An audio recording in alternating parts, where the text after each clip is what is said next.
Hey everyone, this is Michael again, and welcome to the Backlash review.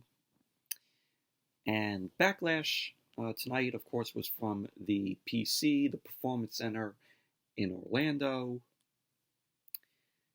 And Backlash tonight, this was an absolutely terrible fucking show.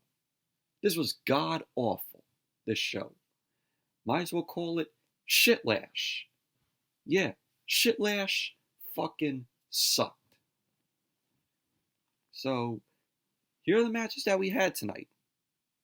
We had the Women's Triple Threat match between Sasha Banks and Bayley versus the IIconics, Peyton Royce and Billie Kay, Alexa Bliss and Nikki Cross for the Women's Tag Team Championship. We had Sheamus versus Jeff Hardy, Asuka versus Nia Jax for the Raw Women's Championship. And we saw a 2-on-1 handicap match, Braun Strowman versus The Miz and John Morrison, where the Universal Championship was on the line. We had Drew McIntyre versus Bobby Lashley for the WWE Championship.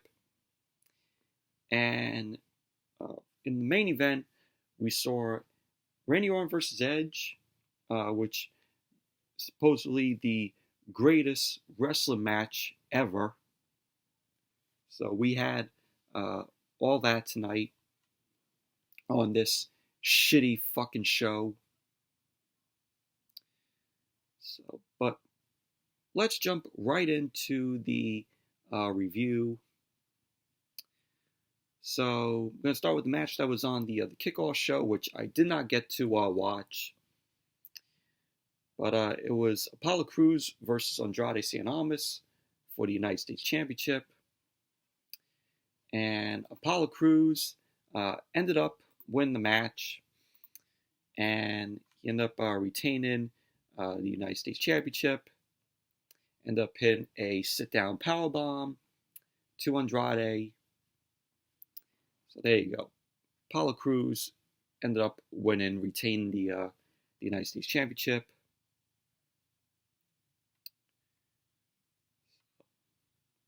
Now on to the regular matches on the card. So the first match to kick off Backlash, or Shitlash, was the Triple Threat match for the Women's Tag Team Championship. And it was Sasha Banks and Bayley versus the IIconics, Peyton Royce and Billie Kay, versus Alexa Bliss and Nikki Cross. This match was fucking terrible. This was absolutely god-awful, this match.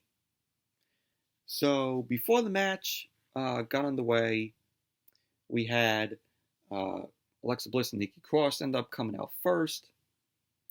And then the IIconics, Peyton Royce and Billie Kay. So, then we went backstage. Charlie Caruso was with Sasha Banks and Bayley. And you had them doing a little interview, Sasha and Bayley. So the match ended up getting on the way. Nikki Cross, Bayley, and Billie Kay started the match off. Nikki Cross ended up getting double teamed by Bayley and Billie Kay. You had the three-team standoff in the middle of the ring. Sasha, Peyton Royce, and Bliss ended up going at it. Peyton Royce ended up rolling up Sasha. Sasha ended up... sorry about that, but I was saying Peyton Royce ended up rolling up Sasha for a 2 count. Bliss ended up breaking it up. And they continued to trade offense in the ring. And at the end of the match, you had Bliss end up hitting the Twist of Bliss on Peyton Royce. And Sasha end up running in. She ended up stealing the pin from Alexa Bliss. Sasha ended up covering Peyton Royce. And there you go. Sasha and Bayley end up winning the match, retaining the Women's Tag Team Championships. So now they will get to go to NXT, and they will get to face Tegan Nox and Shotzi Blackheart. And the titles will be on the line. So that's going to be a really cool match to see. You know, Sasha and Bayley taking on Tegan Nox and Shotzi Blackheart. Two of my favorite women superstars down there in NXT. Both are really good. All in all, shitty match. Absolutely god-awful match. So then we saw Braun Strowman. He was arriving in his car, which this was footage that was taken earlier in the day. Find out that the windshield of Strowman's car had been fixed, you know, since John Morrison and The Miz ended up destroying it, almost 2 weeks ago on SmackDown. So we saw Strowman end up heading into the building, and pretty much that was basically that. So we saw that. Then we saw Sheamus versus Jeff Hardy. And this was a decent match between the both of them. Really liked this match. You had the match start off with Jeff Hardy rallying the crowd, saying a "You got pissed on" chant to Sheamus. Sheamus then ended up taking Jeff Hardy down, manhandled Jeff Hardy. Sheamus ended up backing Jeff Hardy into the corner. Hardy got in a side headlock, keeping Sheamus down. Sheamus ended up taking it to the corner, tried to take out Jeff Hardy, but Sheamus ended up nailing a cheap shot. You had Sheamus keeping Hardy down in the corner. Sheamus was still keeping control of the match, but Jeff Hardy ended up drop kicking the knee out to Sheamus. Hardy was stomping away in the corner, and Sheamus was still down. And Jeff Hardy was keeping Sheamus against the ropes. And Sheamus came back and clotheslined Jeff Hardy. And Sheamus was just doing more strikes to Jeff Hardy against the ropes. Jeff Hardy came back and he ended up backdropping Sheamus to the ring apron. And Sheamus was hanging on. Jeff Hardy ended up charging and drop kicked Sheamus again. Sheamus went down to the floor, and Jeff Hardy ended up following to the floor. And then we saw Jeff Hardy end up running, and he ended up leaping off of the ring steps, dropping Sheamus in front of the commentators, in front of Corey Graves and Michael Cole. Then Jeff Hardy ended up slamming Sheamus face first into the announce table. So Hardy then ended up taking the ring steps apart. You know, he's going to hit Sheamus with the ring steps, but Jeff Hardy looked like he was having second thoughts. So Hardy ended up coming back, and Sheamus then took control, overpowered Jeff Hardy, rammed him into the corner. You had Sheamus drop a flying knee to Jeff Hardy from the corner, went for the cover. Jeff Hardy ended up kicking out at 2. You had Sheamus end up hitting the Irish Curse backbreaker to Jeff Hardy. And he ended up going for the pin. Hardy ended up kicking out at 2. Sheamus ended up hitting another Irish Curse backbreaker, went for another pin. Hardy ended up kicking out at 2 once again. You had Sheamus end up blocking a Twist of Fate from Jeff Hardy, rolled up him for another counter. Jeff Hardy ended up kicking out at 2. Jeff Hardy was shown ducking the bro kick from Sheamus, and Jeff Hardy ended up hitting the sling blade. So they were trading finishers, both Hardy and Sheamus. You had Jeff Hardy end up dropping Sheamus with a twist of fate. Jeff Hardy then, after the twist of fate, went to the top, ended up delivering the Swanton to Sheamus, and they end up outside of the ring once again. So Jeff Hardy ran to the top of the barricade. He leapt off the barricade, and Sheamus ended up knocking Jeff Hardy out with the bro kick. So Sheamus ended up bringing Jeff Hardy back into the ring for the pin, and Sheamus ended up delivering another bro kick, and he went for the pin. There you go. Sheamus ended up winning the match. But overall, decent match between Sheamus and Jeff Hardy. Jeff Hardy ended up beating Sheamus in the match for the Intercontinental Championship, like the semifinals for the Intercontinental Championship. So Jeff Hardy ended up winning that, and Sheamus ended up winning right here. So, but it was a decent match. Wasn't a bad match by any means. So I actually enjoyed it.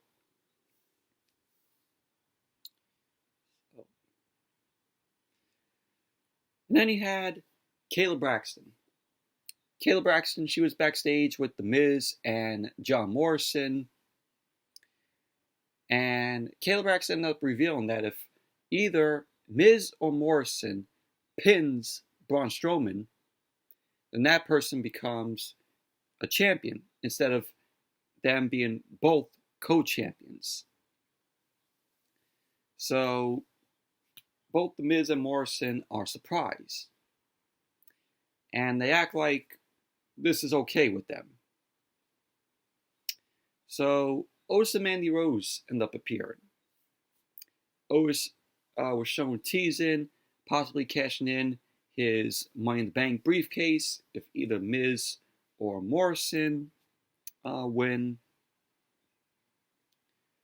So we had that. So if Miz and Morrison end up winning, which you know they're not, they weren't going to win, they would be champion instead of co-champions. But that wasn't the case.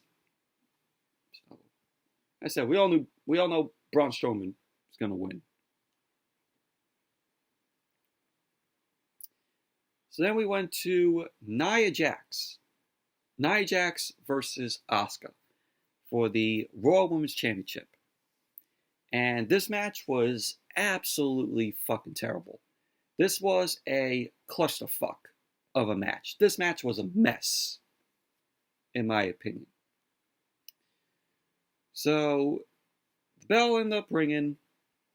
Asuka ended up mounting some offense on Nia Jax. She was striking Nia Jax. Asuka ended up getting on her back, getting on Nia Jax's back. Went for a sleeper, but Nia ended up fighting back. Asuka tried to go for an arm bar. Nia Jax ended up fighting her off, and Nia ended up headbutting Asuka. And it was back and forth between the both of them. Asuka ended up locking in a submission on Nia Jax in the middle of the ring. Jax ended up throwing Asuka off her back. Delivered a clothesline to Asuka. And we had Asuka charging into Nia Jax, but Nia Jax ended up knocking her out with another clothesline. And the match ended in a double countout because both of them were going at it on the outside. You had the referee end up counting to 9 later on. And they were continuing to pound each other. Nia Jax ended up scooping Asuka, at when the referee ended up counting to 9. Asuka ended up sliding out, and she ended up dropping Nia Jax with a kick to the head. So that was when the referee ended up counting them both out. So after the ref rang the bell, Asuka ended up delivering a hip attack to Nia Jax on the floor. And of course, Asuka still retains the Raw Women's Championship. So that was that. It was awful. It was a mess. Moving on. So then we saw MVP. MVP was backstage. He was on the phone. He was calling for 30 bottles of champagne to celebrate the possible title change tonight if Bobby Lashley wins the WWE Championship. He ended up saying that he also needs security. So Lana then walked up to MVP. MVP hangs up the phone to whoever he was talking to. So Lana said to MVP that she is responsible for some of her man's success, and she wants to be at ringside with him. So MVP ended up saying that he didn't make the decision, and he said isn't the one who she should be having this talk with. He ended up saying she won't have the talk with Lashley, but she doesn't want to hear him tell it. So MVP then excuses himself, and he ends up telling Lana he's got to go deal with the next WWE champion. And so that was basically that.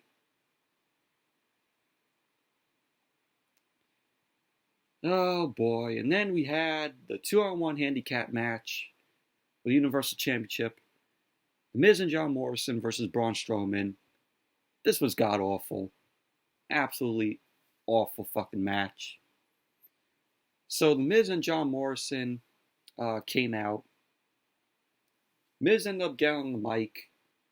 He ended up saying that he needs a little pump. He needs a little pump up before becoming champion. And John Morrison then agreed with the Miz. He ended up saying, oh, maybe we should share our music video that is sweeping the nation. So Miz and Morrison end up introducing the new music video for their Hey, Hey, Hey, song. And this was absolutely god-awful. This whole music video and song was just fucking terrible. And this was the video that they were going to show on SmackDown on Friday, but got interrupted by Braun Strowman. So we saw this Hey, Hey, Hey music video. It was just the Miz and Morrison. They were just trashing Braun Strowman. It was god-awful. I won't be surprised if you all picked up your remote and muted your TV when this music video started. God-awful. And I heard they played the full-length video on the pre-show, which thankfully I did not even get to see. So, but then Braun Strowman came out. The match got underway. The Miz started off with Braun Strowman, but the Miz ended up tagging in Morrison. Miz ended up coming from behind, ended up decking Strowman with a cheap shot, which allowed John Morrison to strike at Braun Strowman. Strowman ended up fighting back, and Morrison got away from Strowman. Miz came back in. He went to the floor to taunt Strowman, and Morrison was distracting Strowman. Miz came from behind and hit Strowman. Strowman ended up fighting the Miz off, and both Miz and Morrison ended up drop kicking Strowman. So Morrison was now the legal man in the match. He ends up nailing Strowman from the ring apron. Decides to hit a springboard, but Braun ended up catching him. Morrison ended up fighting back, and Strowman ended up dropping him with a punch. And at the end of the match, you had Morrison springboarded onto Strowman, but Strowman ended up knocking Morrison out of the air. Strowman ended up coming back, delivered the running power slam to John Morrison for the win. So there you go. Braun Strowman ends up winning the match, retained the Universal Championship, which we all knew was happening. There was no way that The Miz and John Morrison would be co-Universal Champions. There was no way. This whole match made absolutely no sense. Having a 2-on-1 handicap match with The Miz and Morrison against Braun Strowman. You really think that The Miz and Morrison were going to win this? No. We all knew Braun Strowman was going to win it.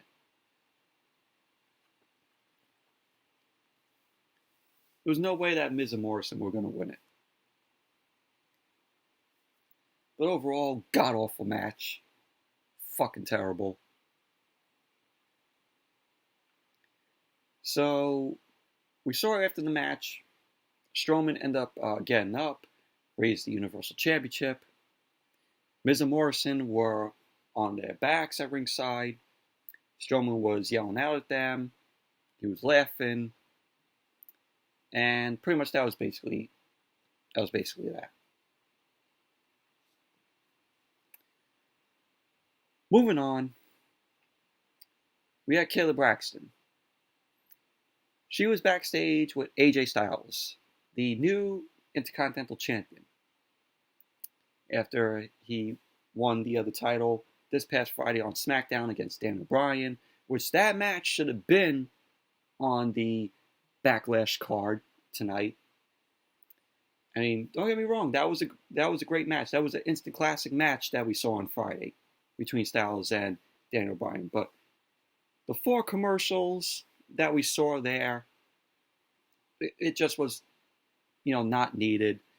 They should have just held that match off until tonight at Backlash. But, this is WWE. This is WWE Creative. They don't know how to book correctly, as we all know. It's typical WWE 101 from them. So Styles was backstage, and he ended up saying to Kayla Braxton that he's holding a victory celebration this Friday on SmackDown, and that he wants Daniel Bryan to be there. He ended up saying about how Daniel Bryan is living in a fantasy world. And he ended up saying that he is good, but Daniel Bryan is just not phenomenal. And so then Styles ended up walking off. And that was that. So there you go.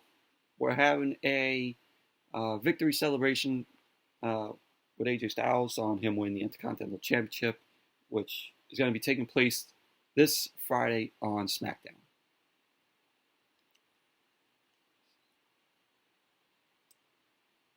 And then we went to Bobby Lashley versus Drew McIntyre for the WWE Championship.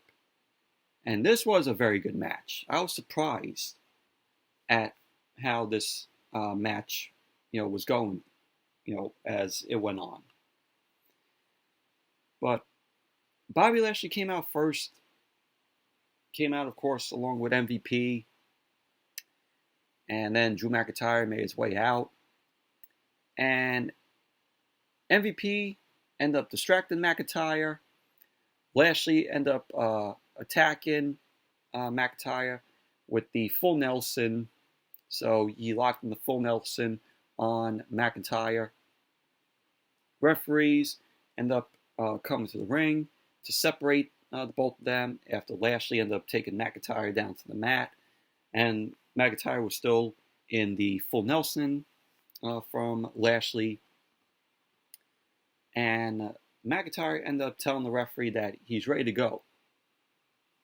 So the bell ended up ringing. Lashley went right to work on McIntyre. McIntyre was shown still wearing his ring jacket. Lashley was beating him around.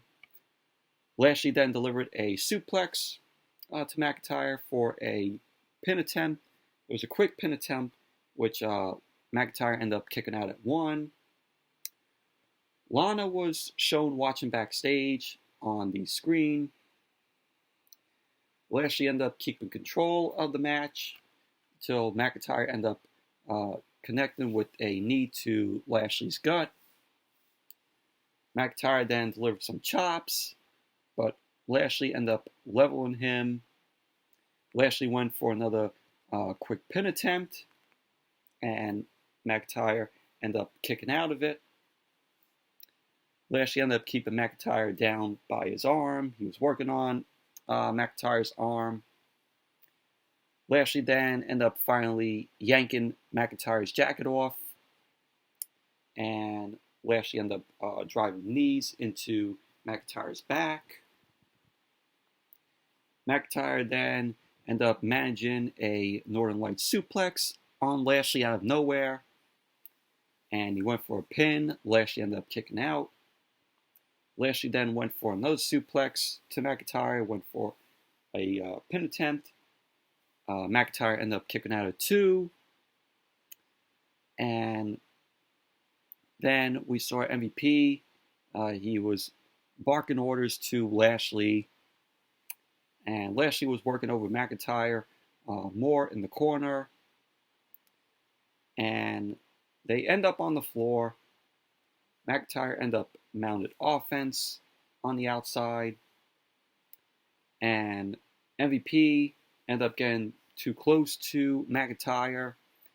And McIntyre ended up getting in MVP's face. He was backing him off. And McIntyre ended up going back to work on Lashley. And Lashley ended up dropping McIntyre on his head. And towards the end of the match, you had Lana coming out. Lana ends up getting on the ring apron. MVP was saying something to Lana. And Lana was yelling at the referee. McIntyre ended up shoving Lashley. And he almost goes into Lana. And McIntyre ended up nailing the Glasgow Kiss headbutt. He ended up sending Lashley into the ropes, which sent Lana off of the apron, off the ring apron, and she landed onto MVP. And so both Lana and MVP went down. McIntyre ended up coming back and hit the Claymore to Lashley. There you go. McIntyre ended up winning the match, retaining the WWE Championship. And post-match, McIntyre ended up getting up, and MVP was frustrated. Lashley was shown still down. Lana ended up looking on from ringside. MVP ended up staring Lana down. So Lashley ended up walking over. He ends up standing with MVP, and that was pretty much, basically what happened. So it looks like we're going to possibly begin Lashley and Lana divorce in a dead storyline that went nowhere. They had the wedding. They did nothing with Liv Morgan in this whole storyline. Rusev is now, Rusev is released from the company. So there you go. Lashley and Lana divorce is going to be coming soon. There you go. And so we went from that to this god-awful, absolutely shit segment between the Viking Raiders and the Street Profits, which WWE announced earlier in the day that we were going to be getting a Raw Tag Team Championship match against the Viking Raiders and the Street Profits. Did we get that tonight? No. So we saw the Viking Raiders and the Street Profits brawling outside. They end up damaging Braun Strowman's car, the windshield, once again. So Angelo Dawkins was like, oh, this is Braun Strowman's car. So they still keep on fighting, the Viking Raiders and the Street Profits. Montez Ford and Angelo Dawkins end up pulling out golf clubs. They were getting ready to fight. And Eric and Ivar end up having shields and their axes. Both teams end up stopping. And they say, oh, let's fight like men in the ring. So both the Viking Raiders and the Street Profits put their weapons down. The Street Profits end up striking first.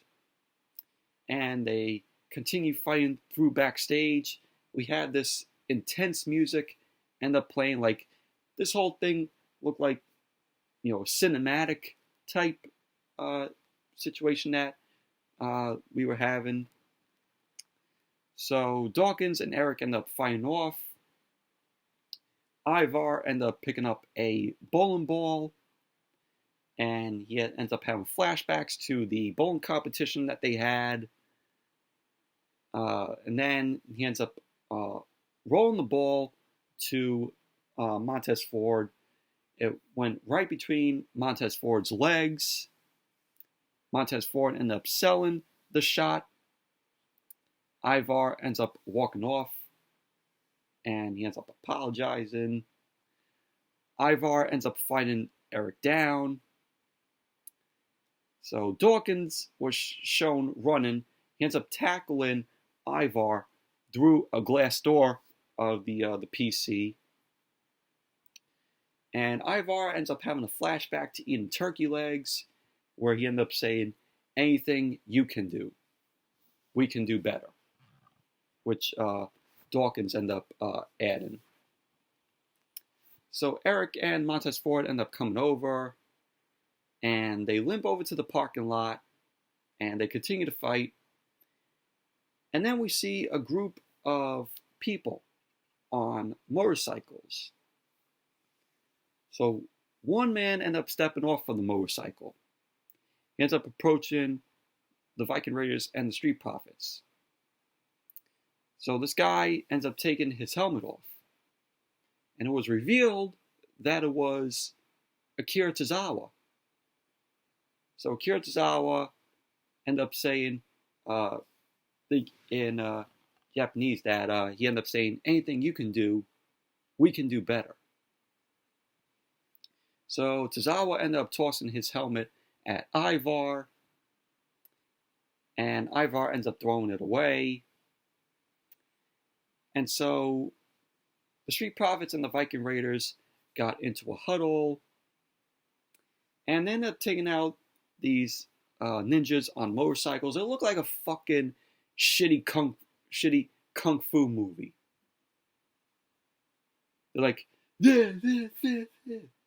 that's what it was like. So they end up standing together. The Viking Raiders had turkey legs and red cups in hand. And they end up saying they want to smoke. And so Tozawa ends up calling for his ninjas. His ninjas end up standing next to him. So they end up taking turns attacking the Street Profits and the Viking Raiders. This is fucking terrible.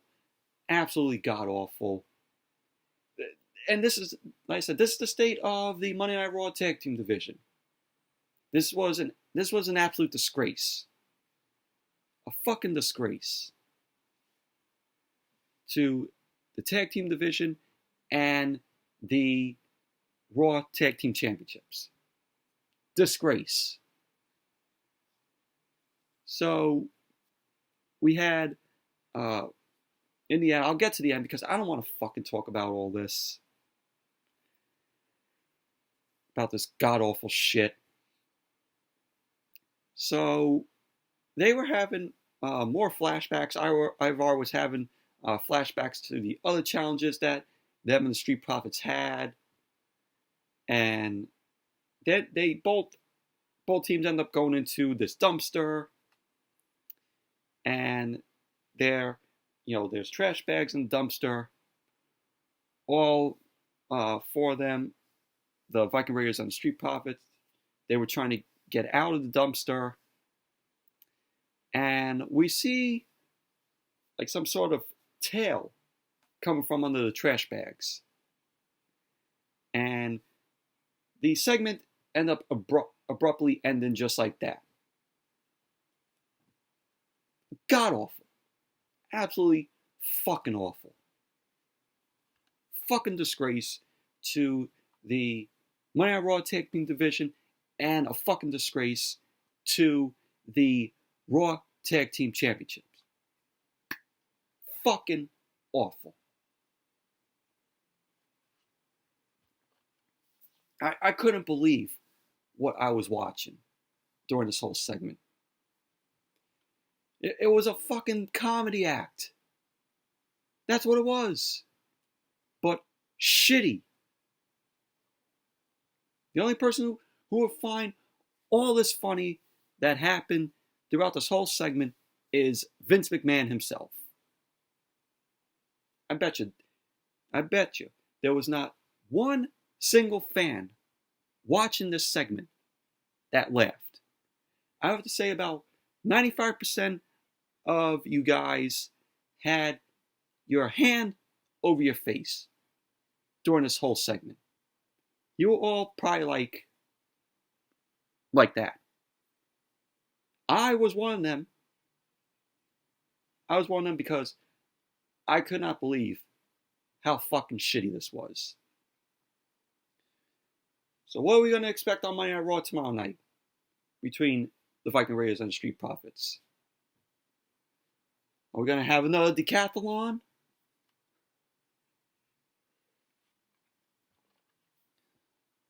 God. Enough of me ranting about that whole segment.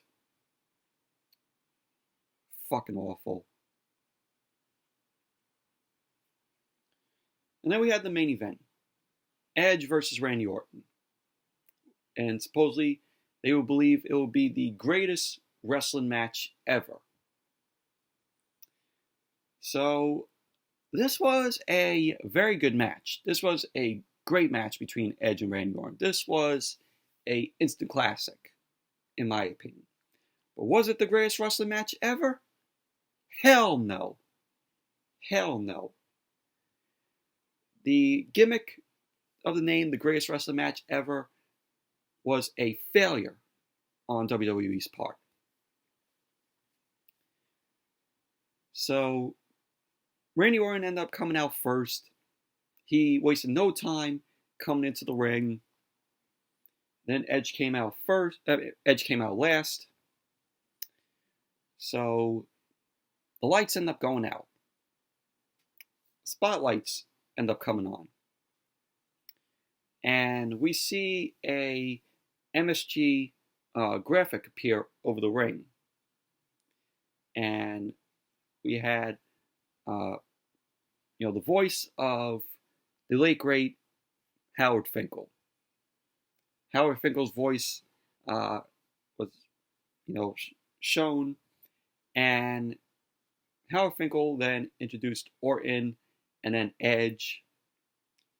I thought that was a pretty cool tribute to Howard Finkel there. So lights end up coming back on, and Charles Robinson was refereeing the match. Ended up wearing the old school referee attire that the referees used to wear in the WWF back in the 80s. And they actually used overdubbed crowd reactions in this match, along with the NXT talent and the future upcoming talents at ringside, which the overdubbed crowd reactions used throughout this match was terrible, in my opinion. I did not like it. Did not like how they put this overdubbed crowd reactions here. So the match got underway. Both Edge and Randy Orton ended up blocking up. And I gotta say, this match, in my opinion, was better than their WrestleMania match. I mean, this match went 45 minutes. And, it was a very good 45 minutes for both of these guys. So they ended up locking up. Orton ended up striking first at Edge. And Edge ended up taking Orton down in a headlock. Orton rolled Edge back for a quick pin attempt. Edge ended up keeping control. And Orton then ended up turning into a scissors around Edge's neck. Edge ended up breaking free.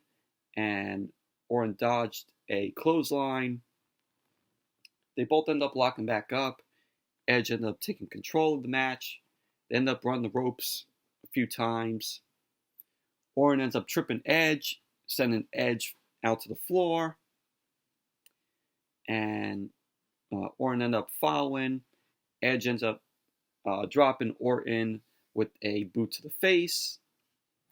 Edge ends up bringing Orton back into the ring for a 2 count. And we had Orton look to hit a suplex from the top to the floor, but Edge ended up sending him to the ring apron with headbutts. Orton ended up approaching, and Edge ended up dropping him on the ring apron again. So Edge ended up leaping off from the top, ended up knocking Orton off the floor. Orton was shown busted open. He was bleeding. Orton was bleeding from his head. So then Edge ended up driving Orton into the edge of the ring again. Edge followed back into the ring. He ended up working on Randy Orton. Edge ended up hitting a Russian leg sweep. And he went right into the crossface. And Orton was looking for a way out. Orton ended up getting his feet on the bottom rope. Ended up breaking free. And Orton comes with a RKO out of nowhere, and Edge ended up blocking it. Edge kept on fighting, and Orton ended up dropping him in a neck breaker. And Orton ended up stalking Edge on the outside. And Orton ended up sending Edge back into the plexiglass barricade. And Orton ended up sending Edge into the barricade, the ring apron, ended up sending him back into the barricade once again. So later on, we saw Orton end up doing the Three Amigos, honor of Eddie Guerrero. So Orton ended up delivering 2. Edge ended up blocking the final one. And he delivers, his own, hitting the 3rd. So they end up trading chops. Edge end up taking it to the corner. He starts unloading. And you saw Edge end up delivering the rock bottom to Orton. And Orton ended up kicking out of that. And at the end of the match, you had Orton coming back, and he ends up delivering the punt kick to Edge. And it ended up knocking Edge out, which has been a really long time since we've seen Orton do the punt kick. I can't remember the last time that he did that. So he laid the punt kick. And there you go. Randy Orton ended up winning the match. But this was a good match. This was a great match between both Edge and Orton. This was better than their WrestleMania match. And It was an instant classic, this match, but it was not the greatest wrestling match ever. Hell no. But great match, and that was the main event. That was the main event to Backlash, or Shitlash, as I would call it. But overall, this show was fucking terrible. This show was god-awful. Yes, anyways, that's it for the Backlash or Shitlash review. Thank you all for watching. Hope you all enjoyed this review. And definitely give the video a thumbs up, comment, subscribe. And until next video, I'll see you all later. Which will possibly be the Monday Night Raw review tomorrow night. So, till then, I'll see you all later.